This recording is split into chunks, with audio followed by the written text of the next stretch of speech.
Ahí.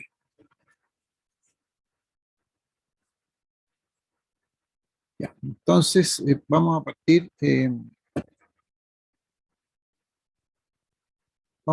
ahora con el curso formalmente, porque hoy día vamos a empezar a ver los elementos activos y pasivos. Eh, ¿Cuáles son estos? ¿En qué consisten? Para eh, avanzar con las leyes de Kirchhoff y seguir avanzando con el curso. Entonces vamos al capítulo número 1. Ahí está. Entonces, elementos activos y pasivos, elementos activos primero, elementos pasivos posteriormente, resistencia, inductancia, capacitancia, qué son, qué significan cada uno de ellos, y luego las leyes de Kirchhoff. Este capítulo 1 termina entonces con conexiones elementales, serie paralela, estrella, triángulo y puente, y reducción de circuitos. Entonces, lo primero que vamos a mencionar es que los circuitos activos o los elementos activos son aquellos que son capaces de introducir energía al circuito, o sea, que están destinados a entregar la energía al circuito. Ya, a esos también les vamos a llamar fuentes de energía y las vamos a clasificar en dos grandes grupos, en forma, digamos, elementos activos independientes y elementos activos dependientes. ¿Ya? Elementos activos independientes. Entonces, los elementos activos independientes van a ser fuentes de voltaje o fuentes de corriente. Eh, las fuentes de voltaje, la forma de dibujarlas es esta que está aquí. La primera, esta que tiene dos rayas paralelas, una raya más larga y una más cortita, nuevamente otra más larga y otra cortita. Este es el típico símbolo de la pila, ¿ya? Y por lo tanto, este para nuestro efecto es la fuente de corriente continua. Vamos a usar una convención que desde hace muchos años se ocupa en electricidad y que no se ha cambiado, eh, en, en el cual nos dice que siempre el trazo más largo de la fuente de voltaje es el lado positivo y la corriente sale por el lado positivo, viaja por todo el circuito y vuelve y entra a la fuente entonces de nuevo, pero ahora por el lado negativo. Ese es el sentido de circulación de la corriente, es decir, dentro de una fuente de voltaje, si bien es cierto es de voltaje, pero igual hay una circulación de corriente, todo es que hay un circuito cerrado y lo vimos eso. Entonces, dentro de la fuente la corriente va a circular de negativo a positivo, fuera de la fuente de positivo a negativo. ¿Ya? Entonces, esta es la forma de la corriente continua. Cuidado con este dibujito porque la idea es que se note claramente cuál es la raya más corta. Desde el punto de vista de la corriente alterna, la fuente de voltaje de corriente alterna es un círculo con una señal sinusoidal aquí en el centro, lo cual nos indica que es corriente alterna. Eh, entonces, como es corriente alterna, y aquí no está dicho, el dibujo per se nos dice cuál es el positivo y cuál es el negativo, entonces nosotros elegimos cuál es el lado positivo y el lado negativo. De aquí se eligió lado positivo, lado superior, lado negativo, el inferior. Pero eso es lo de menos. Lo importante es que aquí nuevamente se continúa con la convención de que la corriente sale por el lado positivo, sale al circuito por el polo positivo y llega por el polo negativo. Entonces, esa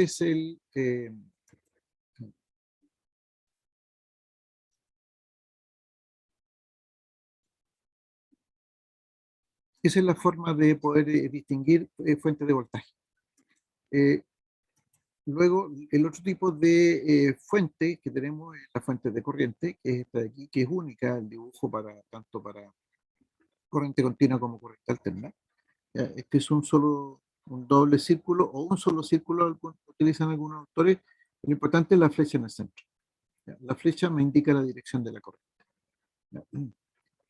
Y en este caso está definida la corriente. Este símbolo lo podemos usar tanto para corriente continua como para corriente alterna, no hay problema. Y luego tenemos los elementos activos dependientes, que son aquellos que tienen dentro del circuito un control o algo, una corriente, un voltaje, como vamos a ver a continuación, que permite controlar la salida del elemento. Entonces, dentro de las fuentes de voltaje, podemos tener fuentes controladas por el voltaje o fuentes controladas por una corriente del interior del circuito. Y en el caso de las fuentes de corriente también, la corriente de salida puede estar controlada por un voltaje al interior del circuito o por una corriente al interior del circuito. En general, vamos a estar usando más que nada las fuentes independientes de voltaje de corriente, y no vamos a ver las fuentes dependientes. Esto se lo dejamos a los eléctricos que eh, lo vean. Entonces tenemos elementos activos independientes de voltaje de corriente continua o de corriente alterna. Eso es lo que vamos a tener.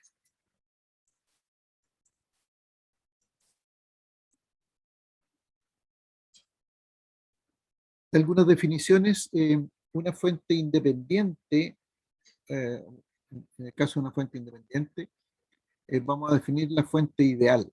La fuente ideal de tensión o la fuente ideal de voltaje, que es lo mismo. La vamos a definir como aquella fuente que mantiene entre sus terminales una diferencia potencial o un voltaje previamente establecido, eh, que no depende de ninguna otra variable ni componente de la red. Es decir, el circuito, la fuente la da per se. Y la fuente ideal de corriente es aquel componente que también es capaz de mantener una corriente preestablecida a través del circuito, independiente del voltaje entre los terminales de la fuente. Esto vamos a volver a hablar acerca de esto con más detalle más adelante. Y como les decía, para que exista corriente, es estrictamente necesario que exista una trayectoria cerrada. Si no hay una trayectoria cerrada, entonces el circuito es un circuito abierto y no hay circulación de corriente. La fuente independiente es la misma definición, no nos vamos a demorar mucho en eso.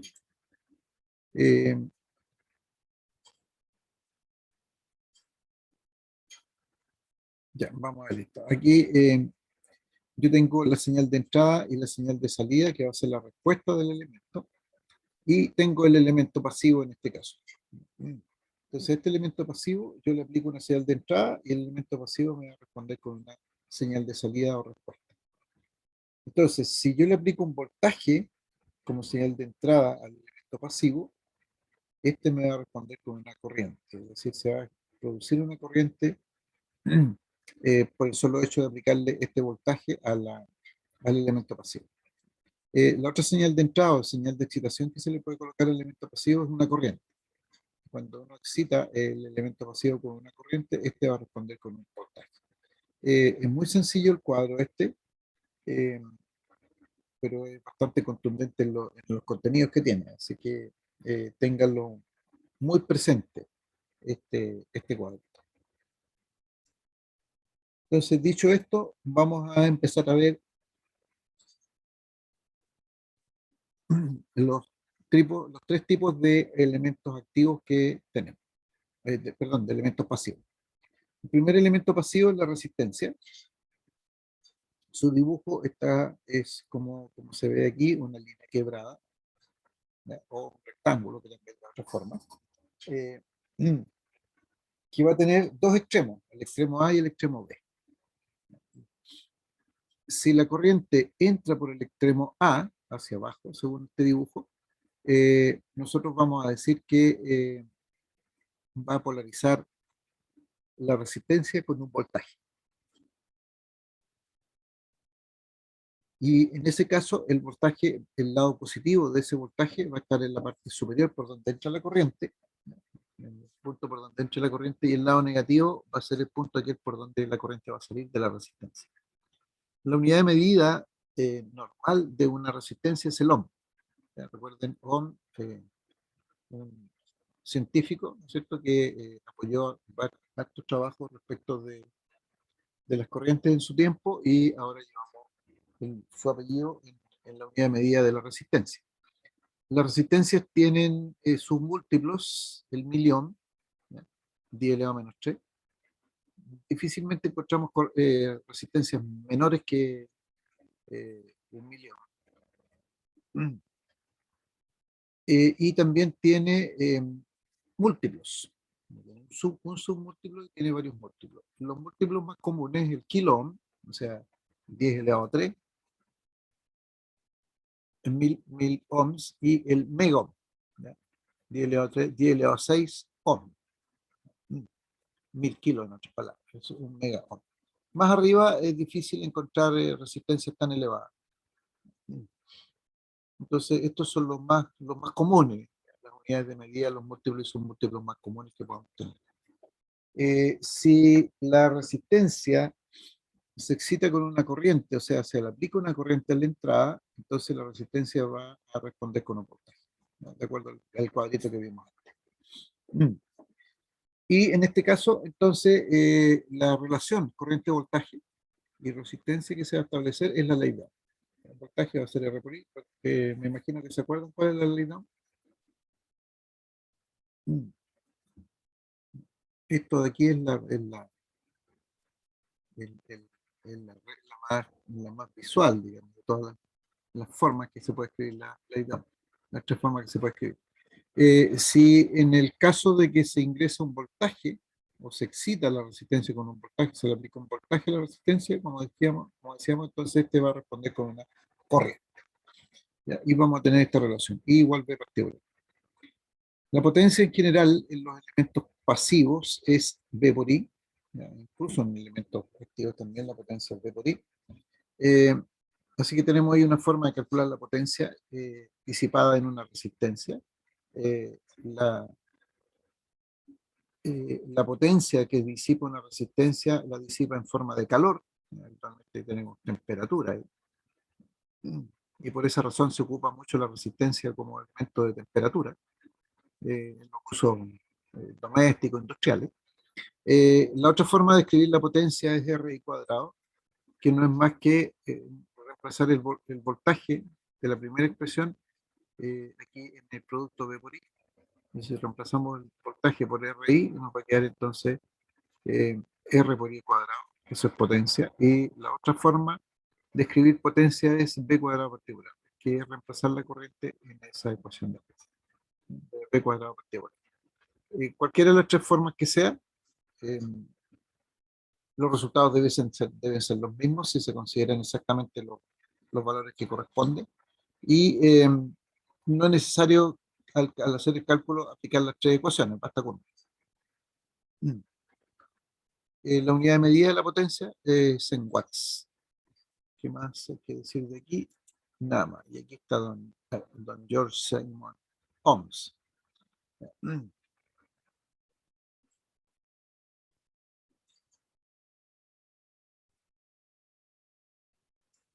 Segundo elemento pasivo, perdón, ¿alguna consulta, alguna duda respecto de la resistencia?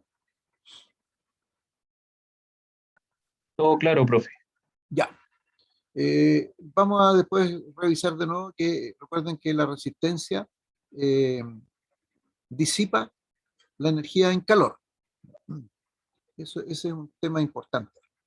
Segundo elemento pasivo es la bobina, ya, más que nada la inductancia. La bobina es el elemento físico, la inductancia del fenómeno.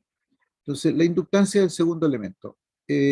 También tiene dos extremos, y el dibujo que normalmente vamos a usar es como una especie de alambre enrollado. Si ustedes se fijan, es como si estuviésemos enrollando aquí, y tenemos entonces el otro extremo. Va a tener, la inductancia va a tener dos extremos, A y B. Si la inductancia se excita con una corriente, o aplicamos una corriente, esta va a responder con un voltaje, ¿no? Si le aplicamos un voltaje, entonces la inductancia va a responder con una corriente. El, la- el símbolo literal es la letra L. Las unidades de medida son los Henrys, ¿ya? Henry o Henrios, si ustedes recuerdan, a raíz de este señor, Joseph Henry, quien trabajó sobre la base de lo electrimal. Entonces, en respuesta a él y a sus trabajos, la inductancia lleva el nombre de Henry. O Henrios. En general, existen submúltiplos, el milihenrio.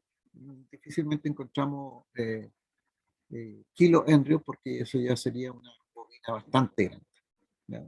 Menos aún un número superior. Lo más común serían los milihenrios.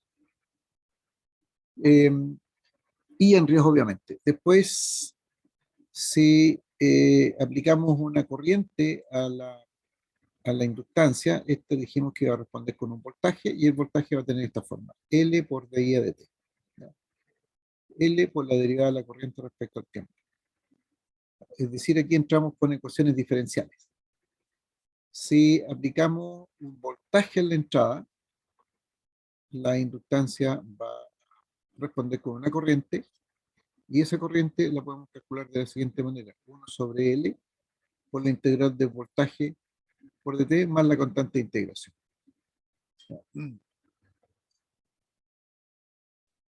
Es decir, nuevamente una ecuación diferencial.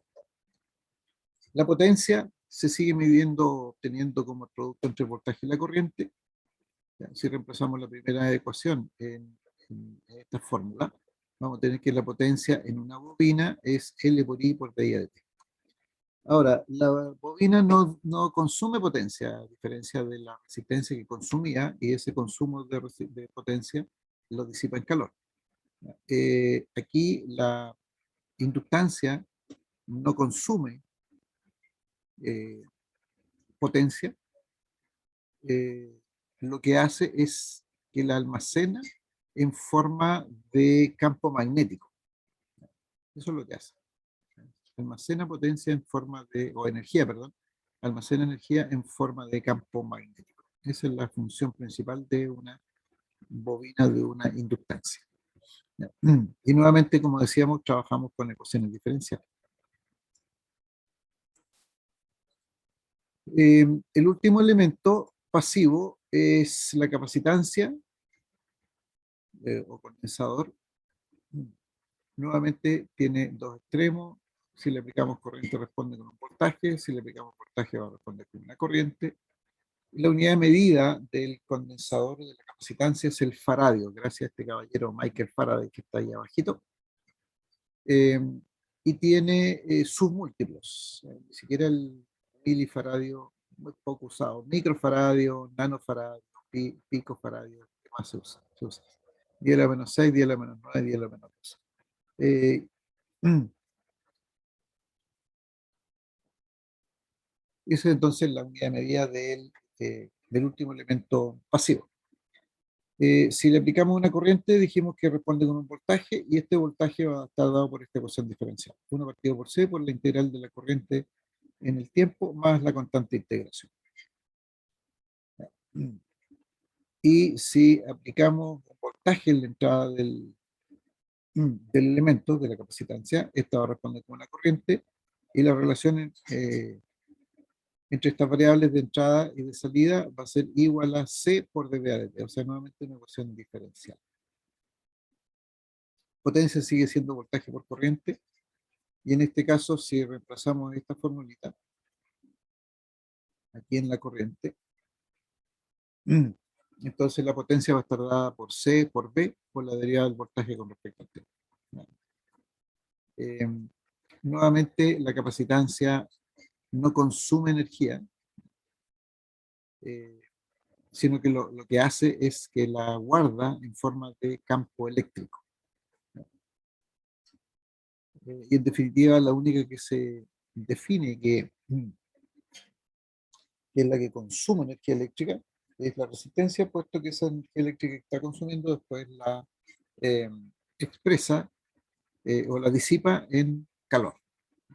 Y por esa razón es que usamos tantos elementos resistivos, particularmente en la casa, para lo que tienen más cercano. El horno eléctrico, por ejemplo, ese es un típico caso de un equipo con más que nada resistivo, con más resistencia. El tostador de pan, el secador de pelo, eh, esos son algunos de los elementos que utilizan eh, más que nada la resistencia para poder funcionar. Hasta ahí estamos entonces con los elementos activos y pasivos. No hay más. ¿Consultas hasta ahí, jóvenes?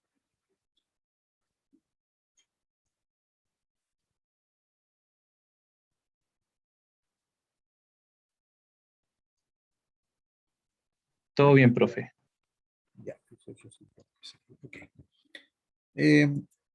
Solo como elementos de conocimiento general, los elementos activos que nosotros, perdón, los elementos pasivos que acabamos de ver, resistencia, inductancia y capacitancia, tienen también lo que se denomina en electricidad un elemento inverso.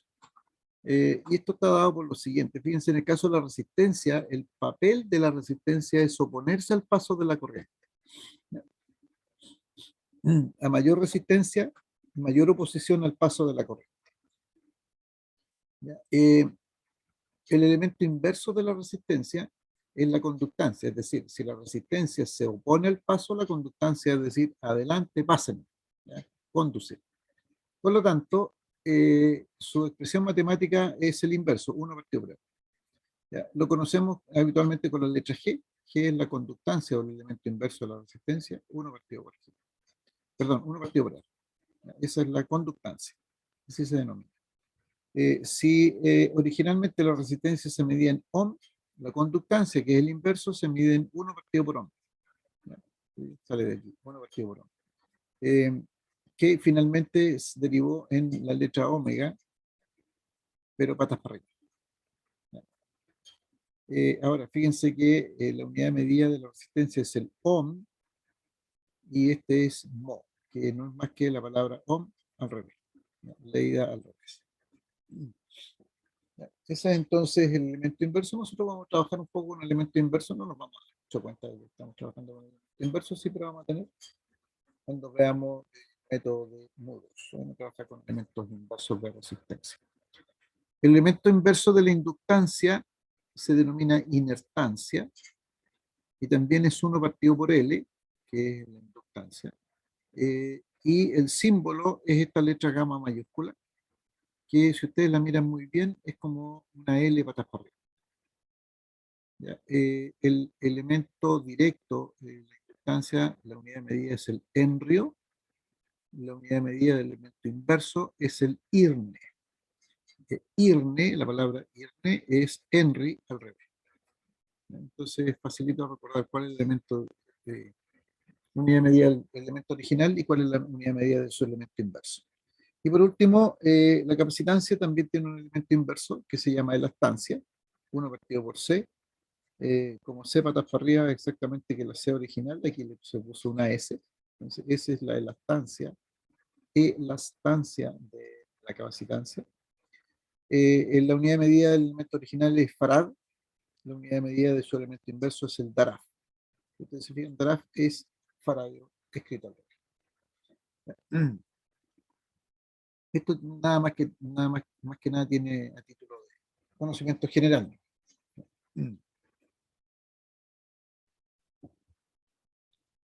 Bien.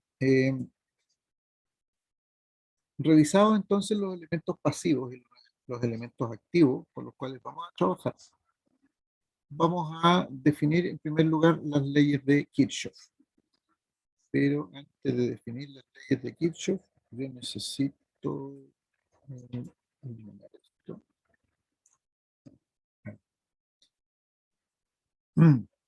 Y voy a hacer algunos dibujitos aquí porque esto lo perdí la otra vez y no lo tengo todavía. Ya, entonces, antes de revisar las leyes de Kirchhoff, vamos a hacer algunas definiciones previas. Entonces, la primera definición es la palabra nudo o nodo, que es un punto común o una unión eléctrica en estricto rigor entre dos o más componentes. Es decir, y aquí vamos a dibujar aquí yo. No, insertar. Y voy a insertar esto.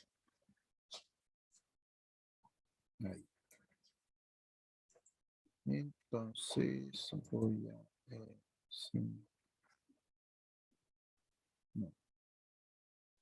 sin relleno, eso es. Y el contorno lo vamos a poner 3 puntos. Y veamos el color más pintoresco. Ya.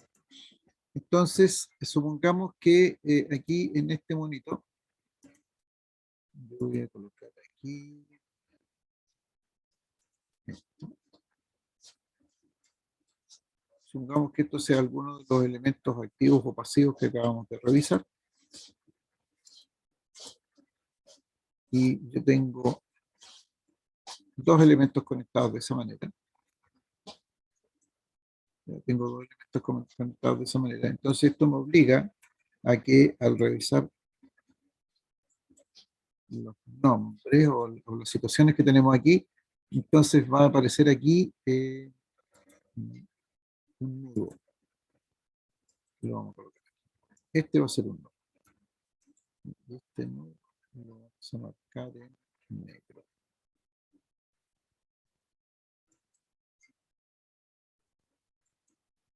Y el relleno en negro.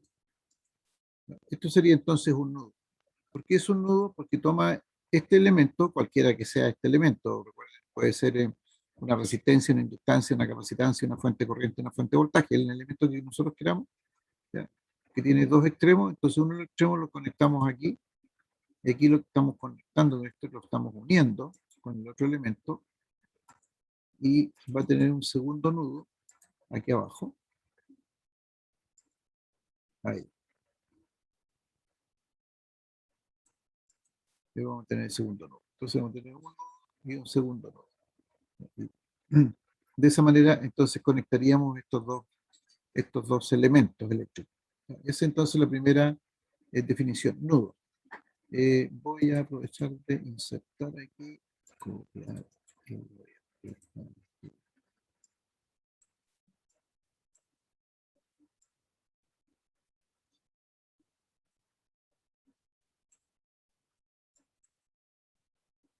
Ahí.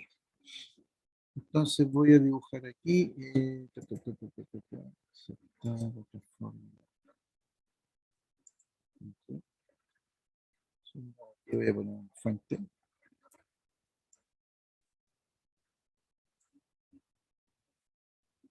Y esto lo vamos a poner más hacia arriba.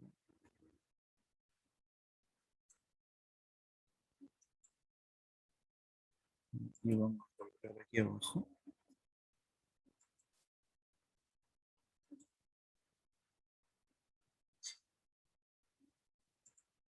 Copiar y pegar. Entonces, ahí. Este, para definir lo distinto de este de acá arriba, este lo vamos a hacer más grandecito. Este va a ser una fuente. Y este va a ser otra fuente.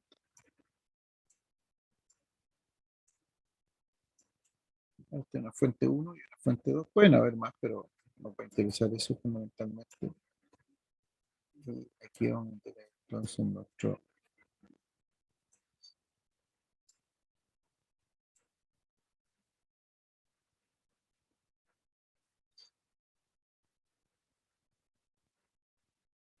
Ahí. Ya, y entonces vamos a colocar otro elemento pasivo. Copiamos y pegamos.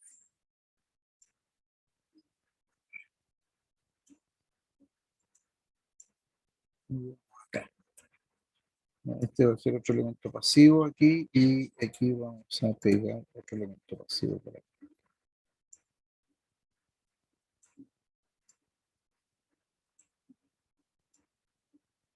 Ya. Hay varios elementos pasivos, activos.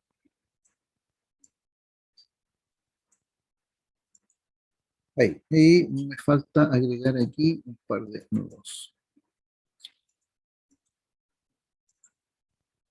Entonces copio aquí y pego. ¿Cuántos nudos habrían en este caso? Viendo la definición. ¿Ya? Recuerden que el nudo es un punto común, una unión eléctrica, en otras palabras, entre dos o más componentes. Aquí tenemos un nudo, entonces, este es un nudo, lo vamos a traer al frente, y este nudo también lo vamos a traer al frente, porque se nota que está encima aquí. Traer al frente. Ahí están los dos nudos. ¿Habrá más nudos? ¿Y dónde estarán esos nudos? Fíjense que la definición dice que es la unión eléctrica entre dos o más componentes.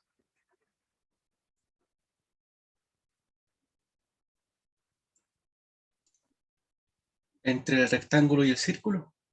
Entre el rectángulo y el círculo. Muy bien. Entonces yo puedo tener aquí, ahí, ¿no es cierto? Sí, Sí, pero también podría ser aquí, porque también es rectángulo y círculo. ¿No es cierto? ¿Habrá alguno más?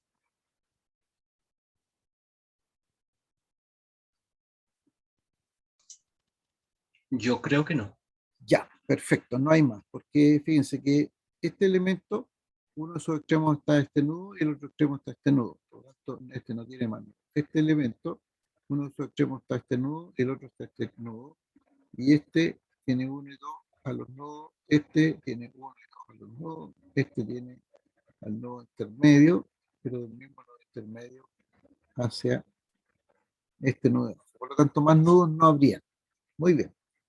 Eso es la primera definición. La segunda definición es de rama. Rama se define como un camino aislado que une dos nudos. Entonces, por ejemplo, entre este nudo y este nudo de aquí abajo, ¿cuántas ramas tenemos? Les voy a mostrar. Aquí tengo una rama. Es como que me voy desde este nudo, sigo un camino y tengo que llegar al otro nudo. Entonces, la secuencia sería esta. Esta, por esta línea, llego a mi elemento pasivo y sigo mi camino y llego al otro nudo. Esto entonces sería una rama. Este recorrido por aquí sería una rama. Otra rama, este camino que habría aquí.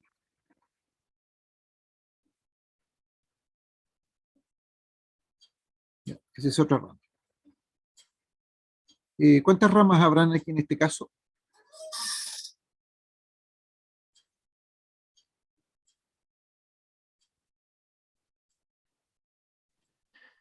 Profe, una consulta. Sí. ¿A qué se refiere con que sea un camino aislado? Aislados. Por ejemplo, esta rama, este es un camino aislado. Ahí, que une los dos puntos. Aquí no hay conexión hacia otro lado. Y este es otro camino aislado. ¿Ya? O sea que la única forma de recorrerlo es por ahí. Entonces, tengo este camino, porque se une el nodo superior con el nodo inferior. ¿Se fijan? Esto de aquí y esto de aquí. ¿Ya? Eso significa. Vale, profe, muchas gracias. Ok. ¿Cuántas ramas habrían en este caso? ¿Hay más ramas o 6, no? Ah, perdón. 6, 1, 2, 3, 4, 5, 6. Perfecto. Sí, porque, por ejemplo, entre este nudo y este nudo tenemos esta única rama. Entre este nudo y este nudo tenemos esta la única rama. Lo mismo que entre este nudo y este. Fíjense que para pasar desde el nodo superior al nodo inferior por este camino de acá, eh, yo tengo que hacer primero este camino que sería una rama y luego este camino que sería una segunda rama. ¿Ya? Entonces aquí habrían en rigor dos ramas de acuerdo a la definición. Bien, esos son ramas. Ahora, la tercera definición es el concepto de lazo. Lazo dice que es una trayectoria cerrada dentro de un circuito. Por ejemplo, un lazo es partiendo de este nudo, sigo este recorrido, llego al otro nudo, sigo este recorrido, llego a este nudo intermedio y llego al nudo original, ¿ya? O a la posición original. Esto sería un lazo. ¿Fíjense? Aquí hay un lazo. Esto de aquí sería otro lazo, por este externo y devolverme por este de aquí. Eso sería otro lazo. Si yo me quiero ir por acá afuera y cerrar por afuera también, esto también es un lazo. Cualquier trayectoria cerrada que yo pueda hacer dentro de un circuito es un lazo. Es decir, yo puedo partir, por ejemplo, aquí, en este punto, y me doy la vuelta por aquí abajo, llego al nudo inferior, por aquí, a este nudo, por acá, y me voy al punto de partida. Entonces ahí he hecho una trayectoria cerrada, por lo tanto ese es un lazo. ¿Ya? ¿Cuántos lazos habrían en este caso?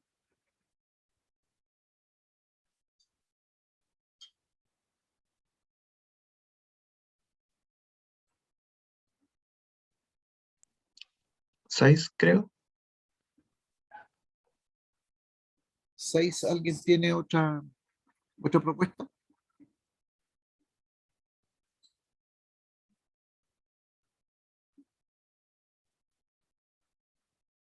Veamos 6, 6. Voy a partir por este 1. Ok.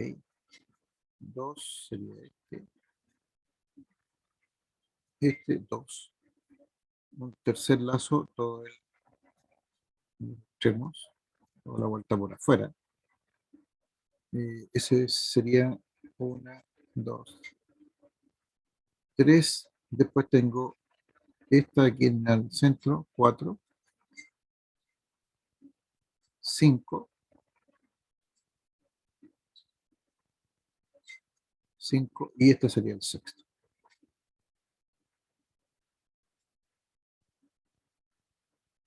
Perfecto, 6 lazos. Por último, el concepto de malla. Malla es un lazo, es decir, un circuito cerrado, pero que no contiene otros lazos en su interior. Por ejemplo, esto de aquí es una malla. Esto de aquí es una malla. Pero esto de aquí no es una malla. Ahí. No es una malla. ¿Por qué no es una malla? Porque aquí hay dos mallas al interior de esa malla de ahí. Entonces ese sería el concepto de malla. Y en este caso, ¿cuántas mallas habrían?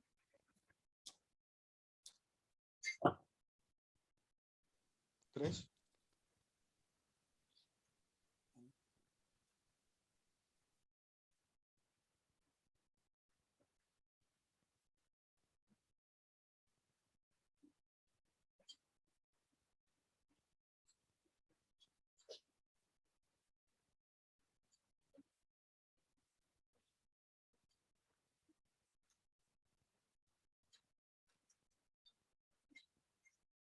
¿Cuántas mallas tenemos aquí? ¿Tres? ¿O no? Tres. Tres, perfecto. Una, dos y tres. Se ven claramente ahí. Muy bien. Voy a pasar de grabar esto, archivo, porque voy a copiar eso después. Guardar como.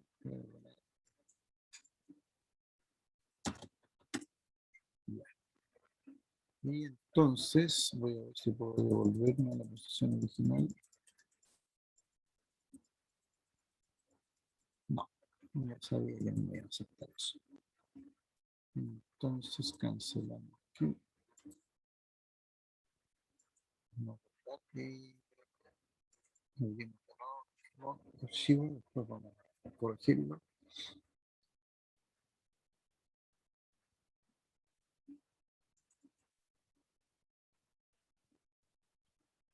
Ya, Francisco aquí me había contestado 3, no vi el mensaje. Ya, entonces vamos aquí.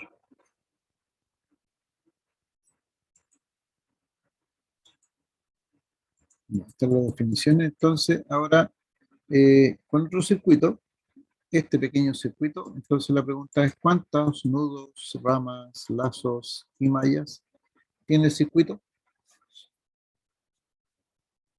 Partamos por los nudos. ¿Cuántos nudos tendría este circuito?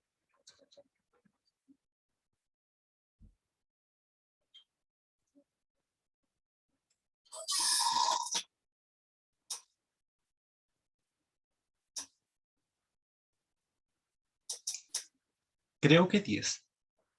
10. Ya. ¿Alguien tiene alguna otra respuesta? Concuerdo 10, creo que encontré. 10. Ya. Sigamos, entonces, veamos. Aquí hay 1, 2, 3, 4, 5, dice. 5 que unen 3 o más elementos, porque este nudo une 1, 2, 3 elementos, este nudo une 1, 2, 3 elementos, este nudo une 1, 2, 3 elementos, este nudo une 1, 2, 3 elementos, y este nudo une 1, 2, 3, 4 elementos. Pero además están estos nudos en azul o en celeste que unen dos elementos. Se fijan, este nudo une este elemento con este elemento. Este nudo une este elemento con este elemento. Y así sucesivamente. Este nudo une este elemento con este elemento. ¿Ya? Y por lo tanto son 1, 2, 3, 4, 5, 6, 7, 8, 9, 10. Perfecto, 10. ¿Cuántas ramas?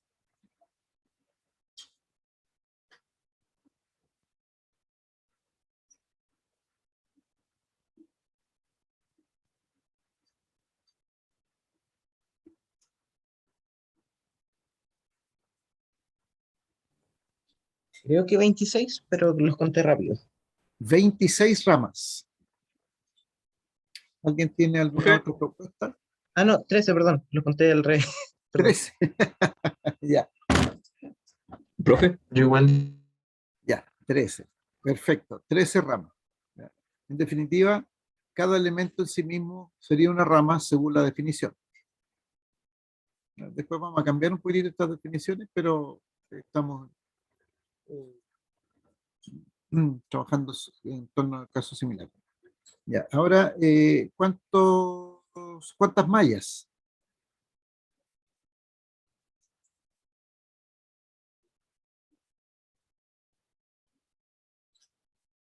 Perdón. ¿Cuántas mallas? Ahí. Estoy dando la respuesta.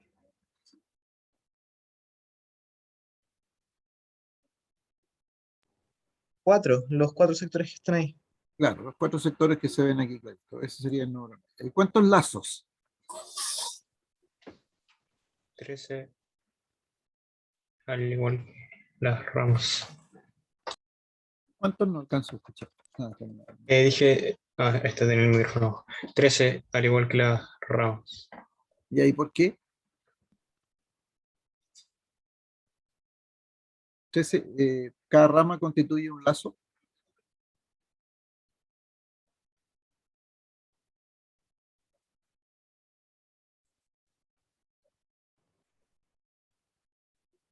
No, pero son las trayectorias cerradas, entonces, o sea, Coincide. no es lo mismo, pero al menos yo lo relacioné de esa forma, que son como vectores, o sea, lo vi como vectores.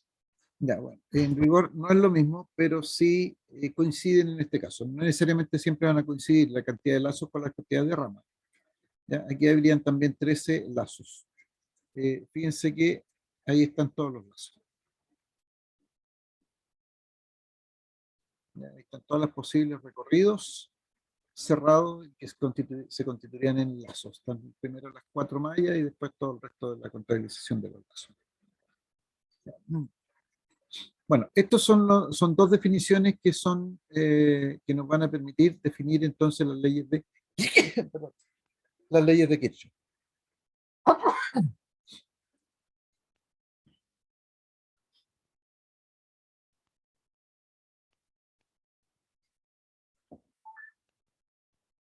Ya, y las leyes de Kirchhoff entonces las vamos a mencionar por ahora y las vamos a analizar bien la próxima clase. Las leyes de Kirchhoff son dos y se deben a este caballero, don Gustav Robert Kirchhoff, y que dice lo siguiente: la primera ley de Kirchhoff, o también denominada ley de corrientes, dice que la suma algebraica de todas las corrientes de rama que acceden a un nudo es cero. Es decir, aquí yo tengo un nudo cualquiera, dentro de un circuito cualquiera, y puedo tener varias ramas. ¿Ya? Entonces lo que me dice es que toda la suma algebraica de todas las corrientes de rama que acceden al nudo es cero. Es decir, yo aquí tengo una corriente I1 que sale del nudo, una corriente I2 que entra al nudo, una corriente I3 que entra al nudo, una corriente I4 que sale del nudo y una corriente I5 que entra al nudo. ¿Se fijan? Ahí las flechas nos están indicando si están entrando o saliendo del nudo. Entonces, si yo las sumo algebraicamente todas ellas, entonces el resultado es cero. ¿Ya? Que se puede expresar de esta manera: la sumatoria de todas las corrientes que acceden a este nudo es cero. O lo que es lo mismo, la suma de las corrientes que entran al nudo, por ejemplo, I2, I3 e I5, I2, I3 e I5 están entrando al nudo, tiene que ser igual a la suma de las corrientes que salen del nudo, en este caso I4 e I1, y uno más I4. Las corrientes que entran igual a las corrientes que salen. En otras palabras, en el nudo en sí mismo no se pierde corriente ni se agrega corriente. ¿Ya? Ley de conservación de la energía. ¿Ya? El nudo en sí mismo no se puede perder corriente ni puede aparecer corriente en el nudo. Por eso es que la sumatoria de las corrientes que entran al nudo tiene que ser igual a las corrientes a la sumatoria de las corrientes que salen del nudo. ¿Ya? Esa es la primera ley de Kirchhoff. La segunda ley de Kirchhoff, la vamos a plantear muy rápidamente, se refiere a la ley de voltajes segunda ley o ley de los voltajes, en donde dice que la suma algebraica de los voltajes en un lazo cualquiera es cero. Es decir, yo tengo un lazo, y cualquier lazo, cualquiera de los que vimos en el caso anterior, y empiezo, hago un recorrido por el lazo. Y a medida que hago el recorrido, me voy encontrando con signos positivos o signos negativos. Fíjense que aquí, por ejemplo, me encuentro con más B3, sigo más B4, pero llego aquí y me encuentro con menos B5, más B6, etc. Entonces yo hago el recorrido y cuando completo el recorrido, es decir, llego al punto desde donde partí, entonces me voy a dar cuenta que la suma de todos esos voltajes positivos o negativos que yo me encontré en el recorrido tienen que sumar cero. ¿Ya? Es decir, en este caso, tiene que decir eso. O lo que es lo mismo, en otras palabras, las elevaciones de voltaje tienen que ser iguales a las caídas de voltaje, es más difícil de ver. ¿Ya? Pero, por ejemplo, fíjense que esta ecuación, si yo parto en esta posición, en este nudo entre B1 y B2, si yo parto en esta posición, me encuentro con más B2, más B3, más B4, menos B5, recuerden que es positivo, el otro lado es negativo, más B6 y menos B7 y menos B1. Y llego al punto inicial. Entonces, si ordeno todo eso, voy a tener B2 más B3 más B4 más B6 igual a B1, B5, B7. O menos B1, menos B5, menos B7 igual a 0. Esa es la segunda ley o ley de voltaje de Kirchhoff. Son dos leyes que no son tan complicadas, son bastante sencillas y las vamos a usar. ¿Dudas, consultas, comentarios? No, profe, súper claro. Ya. Lo vamos a dejar hasta aquí por hoy día. Por lo menos planteamos la ley de Kirchhoff y el miércoles. Profesor, Sí, dígame. disculpe que lo interrumpa, pero a mí me quedó una duda con lo de los lazos, cómo A ver. contarlos. O sea, Sí, devolvámonos ahí. sí.